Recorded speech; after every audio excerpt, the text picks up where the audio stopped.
Bueno, bueno, voy a ir comenzando. Eh, Buenas noches, mi nombre es Enrique Marroquín. El día de hoy voy a hablar sobre el tema de hipertensión arterial, ciertos objetivos. Yo soy residente de segundo año del Hospital 2 de Mayo de Cardiología. Es, por ejemplo, definir qué es la hipertensión arterial, clasificación de la hipertensión arterial, la correcta toma de la presión de la presión arterial y también la estratificación del riesgo, ¿no? Un poco del manejo y el seguimiento de estos pacientes, ¿no? Entonces, para comenzar, pues, ¿qué es la presión arterial? La presión arterial, pues, es la fuerza que ejerce la sangre sobre las arterias, ¿no? En ella se puede clasificar en presión sistólica y presión diastólica, de acuerdo al ciclo cardíaco. Entonces, hay que tener en cuenta que la presión arterial va a depender de dos grandes variables. Una de ellas es de la resistencia vascular periférica, que está encargado por las arteriolas, y otro es el gasto cardíaco. El gasto cardíaco dependiente del volumen stroke y de la frecuencia cardíaca. Entonces, el, la hipertensión arterial va a tener estas variables. Si aumenta la resistencia vascular periférica, aumenta la presión. Si aumenta el gasto cardíaco, aumenta la presión. Entonces, eh, eso es básicamente lo que he mencionado. Para tener en cuenta cuál es la definición de hipertensión arterial, pues hay varias definiciones. Una es la guía europea, la guía americana, otra es la internacional que menciona la Sociedad Internacional de Hipertensión Arterial, pero básicamente concuerdan, sobre todo la europea y la internacional, que es la presión sistólica por encima mayor o igual a 140 y o una presión diastólica por encima de 90 milímetros de mercurio, ¿no? En repetidas evaluaciones. Ahora, ¿cuán repetidas evaluaciones es esta toma de presión que tiene que salir para que uno sospeche de hipertensión? Pues tiene que ver en cada visita, se deben tomar por lo menos 3 medidas, con un minuto entre ellas, con los cuales tienen que estar separadas. La primera medida se desecha, y si, por ejemplo, la primera medida de la presión arterial sale por debajo de 130,85, no se requiere otra medida, esa presión es normal. Sin embargo, si sale por encima, hay que tomar otras 2 medidas más, y esas 2 medidas se toma un promedio, pues, de esas dos, para ver si es que realmente estamos frente a un paciente de que tiene la presión alta. Ahora, esto de acá se tiene que repetir, no solamente es una sola visita, sino 2 o 3 visitas separadas también por al menos 3 o 4 semanas, para que yo pueda definir de que estoy frente a un paciente con hipertensión arterial. Sin embargo, hay una acotación con respecto a la hipertensión arterial. Por ejemplo, si tengo un paciente de que tiene una presión arterial por encima de 180 y por encima de 110 la diastólica, yo en la primera visita lo puedo diagnosticar de hipertensión arterial siempre y cuando tenga factores de riesgo cardiovascular. Entonces, si tiene factores de riesgo cardiovascular, yo también puedo diagnosticar en una sola toma la hipertensión arterial. La clasificación tanto en la guía internacional, como tanto la sociedad internacional como la europea, lo toman como eso, ¿no? La presión arterial por debajo de 130, por debajo de 130 la sistólica, por debajo de 85 la diastólica, es una presión normal. Sin embargo, cuando la presión está por encima de 130, pero menor de 140 la sistólica, y la diastólica por encima de 85, pero menor a 90, podría verlo como una presión arterial alta, ¿no? Normal alta. Y grado 1 de hipertensión arterial significa ya cuando la presión está por encima de 140 y menor de 160. La sistólica y la diastólica por encima de 90 y menor a 90, a 99, o menor a 100, perdón. Y una grado 2 vendría a ser ya por encima de 160 y 100.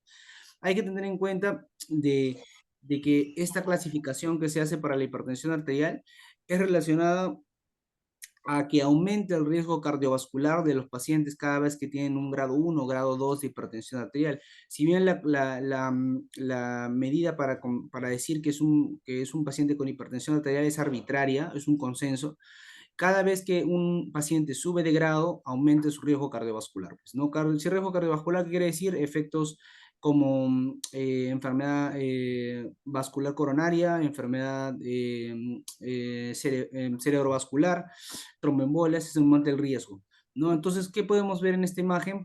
Que es sacado de Hearst.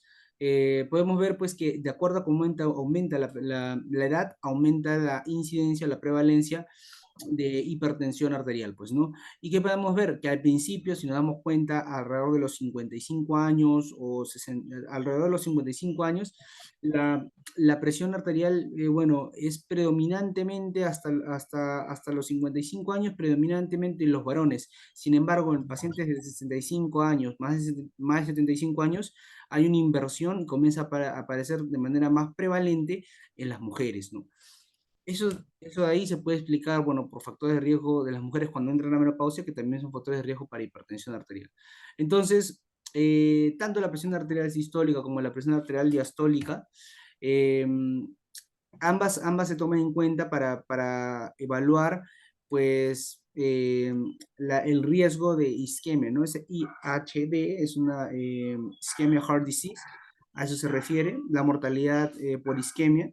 Y nos damos cuenta de que si bien están muy relacionadas el aumento de la presión sistólica como el aumento de la presión diastólica en el aumento de la probabilidad de tener o de morir por una enfermedad isquémica eh, cardíaca, quien tiene mayor correlación es la presión arterial sistólica, ¿no? Entonces se toma en cuenta mucho en muchos estudios la presión arterial sistólica, más no la presión arterial diastólica, porque nos damos cuenta de que la presión arterial diastólica tiene bemoles y entonces no está tan completamente relacionado, si bien está relacionado a que aumenta la incidencia de enfermedad isquémica, la presión arterial sistólica es la que mayor relación o mayor fuerza tiene con eso. Ahora bien, la presión arterial sistólica también se puede clasificar si es que aparece de manera aislada, aumento de la presión sistólica sola, o aumento de ambas, o aumento solamente de la presión diastólica. La presión, si nos damos cuenta, este gráfico de barras, el gráfico amarillo, representa el aumento de la presión arterial sistólica sola.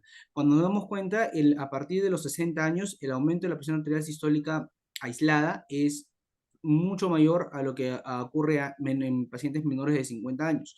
Al principio la presión arterial puede ser tanto sistólica como diastólica de elevación y la presión arterial diastólica está sobre todo vista en pacientes jóvenes, ¿no?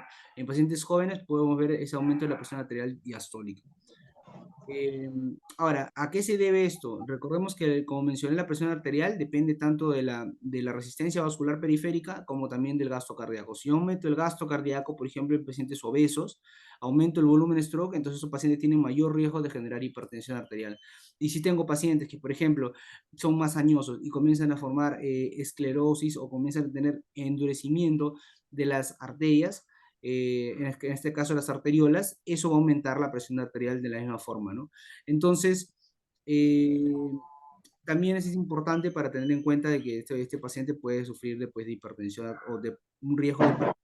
La presión arterial sistólica aislada, ahí es donde aparece más en los mayores de 60 años. Entonces, la presión arterial puede ser tanto primaria como secundaria. Primaria es que es el 95%, no hay una causa aparente, solo factores de riesgo. Y la secundaria es que, como en esta lista podemos ver, son causas que yo si las trato, si yo las manejo, desaparece la hipertensión arterial.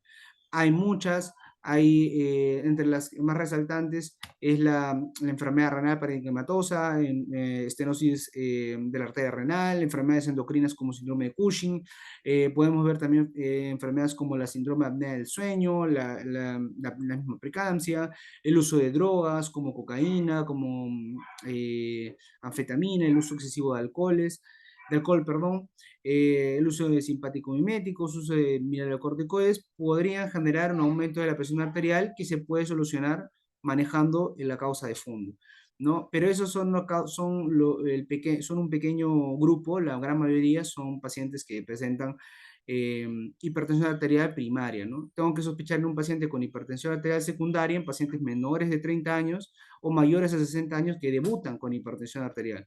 Entonces, este gráfico me pareció interesante porque habla de que cómo se origina o qué es lo que pasa con la hipertensión. Nosotros tenemos mecanismos hormonales, neuronales y genéticos que están influenciados que sean influenciados para la generación de la hipertensión, ¿no? En esta pequeña gráfica que vemos acá, vemos que mientras más aumenta la presión arterial sistólica, es lo que se toma en cuenta acá, el filtro de la excreción del sodio renal va a ser menor.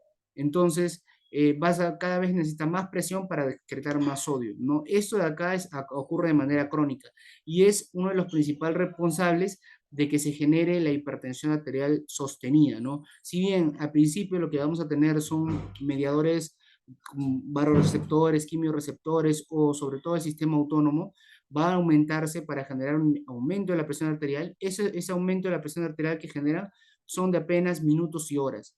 Pero sin embargo, cuando ya comienza a activarse el sistema renina-angiotensina-aldosterona, por ejemplo, comienza a haber retención de sodio urinario, entonces genera ya el aumento sostenido de la presión arterial, ¿no? Y es básicamente donde se ven los medicamentos que tenemos hoy en día. Otra cosa bien importante respecto a la hipertensión arterial es que yo tengo que estratificar al paciente de acuerdo al factor o el riesgo que tiene, ¿no? Estas pequeñas acotaciones son riesgo bajo, moderado, alto y muy alto, es el score para ver factores de riesgo cardiovascular, ¿no?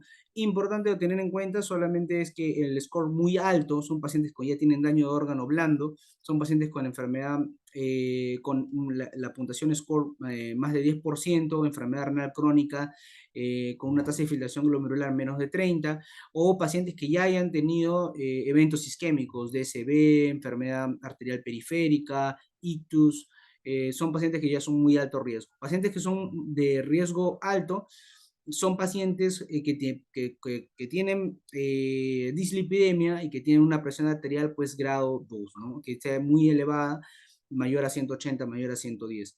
Entonces, y cuando yo comienzo a ver hipertrofia ventricular izquierda, cuando yo comienzo a ver alteraciones del filtrado glomerular, y el de moderado y bajo riesgo ya son pacientes en los cuales aplica este score, que se llama score, y lo puedo encontrar entre menor a 1% bajo y de 1 al 5% moderado.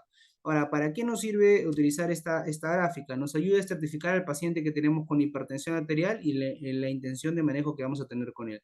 Mientras mayor nos damos cuenta, mientras mayor aumenta la presión arterial sistólica, que es la que se toma en cuenta acá, y mayormente la edad, aumenta la probabilidad de tener pues muy alto riesgo en pacientes o muy alto riesgo de enfermedad cardiovascular, pues, ¿no?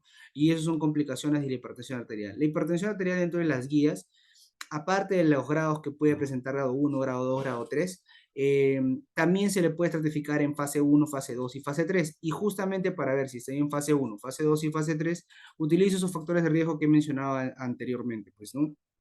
Y por ejemplo, si tengo factores de riesgo, sin factores de riesgo y la presión arterial igual sigue en un grado 3, igual es un alto riesgo. Sin embargo, la presión arterial en un grado 3, cuando ya tengo un paciente en el cual ya tiene una enfermedad renal crónica, estadio 4 o diabetes con daño de órgano blando, ya estoy hablando muy alto riesgo y ese paciente tengo que tener un tratamiento más intensivo para la presión arterial porque este paciente me puede hacer complicaciones cardiovasculares en pronto tiempo. Esos son esto es lo que mencioné más o menos, es los factores de riesgo que pueden haber, la edad, más frecuente en hombres que en mujeres, el hecho de tener la frecuencia cardíaca elevada, el hecho de tener el índice de masa corporal también elevado en grado de obesidad, dislipidemias, historia familiar de enfermedad cardiovascular, sobre todo los pacientes de primer grado, y bueno, factores socioeconómicos también mencionan también la guía, ¿no? Entonces, estos pacientes que tienen esta enfermedad, que es la hipertensión arterial, pues yo lo tengo que ver. Al principio, la enfermedad, como yo la diagnostico, tengo que ver el grado en el cual está la presión arterial. Si este es un grado 1, lo primero que yo tengo que hacer es cambiar los estilos de vida, ¿no? Ese es el acápite que se tiene que hacer tanto en grado 1 como en grado 2. Sin embargo, en el grado 1, ¿qué es lo que tengo que tener en cuenta? Que yo voy a iniciar inmediatamente tratamiento farmacológico en cierto tipo de pacientes, justo los que mencioné, pacientes que tengan muy alto riesgo eh, cardiovascular, alto riesgo cardiovascular, pacientes diabéticos con enfermedad renal crónica estadio 3, 4, 5, pacientes que ya tengan daño de órgano blando, ya yo inicio el tratamiento farmacológico de frente, no estoy esperando solamente tratamiento con estilos de vida, que eso de ahí lo podría revaluar en 3 a 4 semanas. Sin embargo, el paciente que ya tiene un grado 2 de hipertensión arterial porque tiene mayor riesgo de cardiovascular, yo lo voy a dar tratamiento de frente, no voy a estar esperando que termine solamente el tratamiento con estilos de vida. Los pacientes se revalúan sobre todo si es un bajo riesgo, puedo revaluarlo, si ya tengo un control en 3 a 6 meses, lo podría revaluar. Y en pacientes que ya son muy alto riesgo, también tengo que tener en cuenta otro tipo de parámetros para seguirlos, ¿no?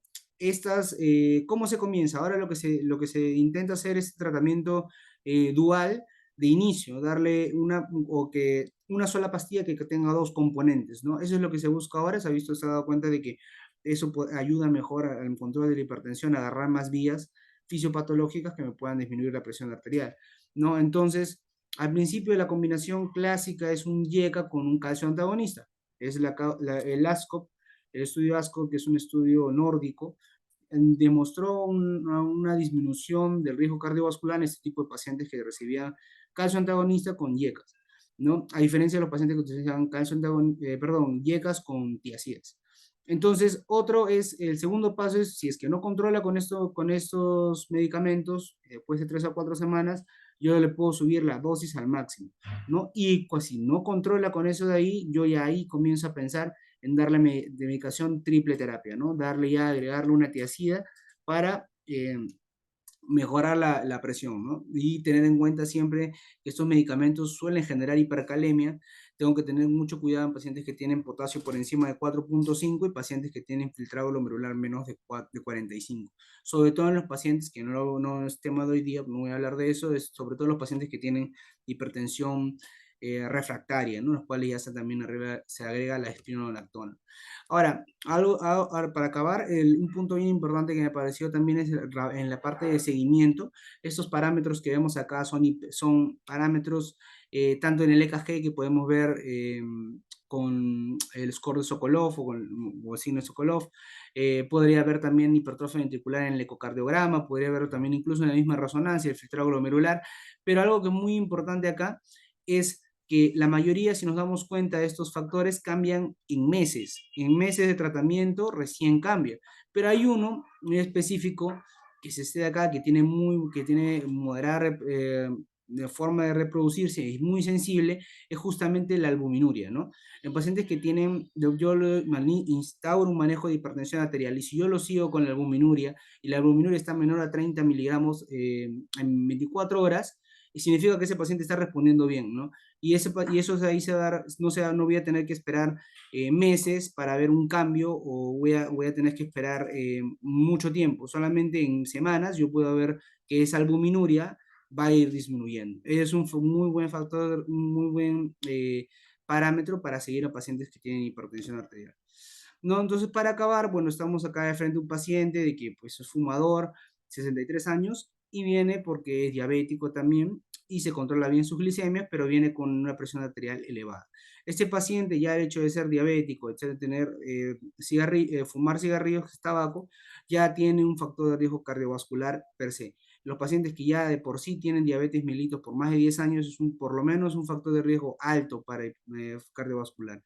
Entonces, en este paciente, yo no voy a esperar solamente darle manejo solamente con, con manejo de estilo de vida. Yo a este paciente instauro definitivamente o más prontamente un tratamiento farmacológico. En este caso serían pastillas combinadas, ¿no? ¿Cuál es el que te recomienda? Eh, IECAS, que lo tolere, si es que lo tolera, y calcio antagonistas, ¿no? Y lo ideal es que sea en una sola pastilla, porque eso genera mayor adherencia, también menciono. ¿No? Este paciente se debuta con hipertensión, se da manejo con fármacos, no, aparte de los cambios de estilo de vida, ¿no? Y para terminar, pues tener en cuenta estos pequeños puntos claves, de que para tener una presión arterial sostenidamente alta, mucho tiene que ver la presión natriurética, que quiere decir la excreción de sodio, y que el aumento de la presión arterial sistólica está relacionado con un aumento de la mortalidad, y está de acuerdo con el aumento de la edad. Además, que el aumento de la presión arterial sostenida está influenciada, sobre todo al principio, por un tono simpático, pero a larga data está relacionado pues con la natriuresis el daño endotelial que puede generarse del mismo, ¿no? Ahí podemos, como último, pues como lo que mencioné, la etapa neuronal es lo primero que se ocasiona, y luego el sistema renina-angiotensina-aldosterona es quien hace que eso se mantenga en el tiempo y genere pues un paciente que tenga hipertensión arterial. Bueno, eso es todo. Muchas gracias por haberme escuchado el día de hoy.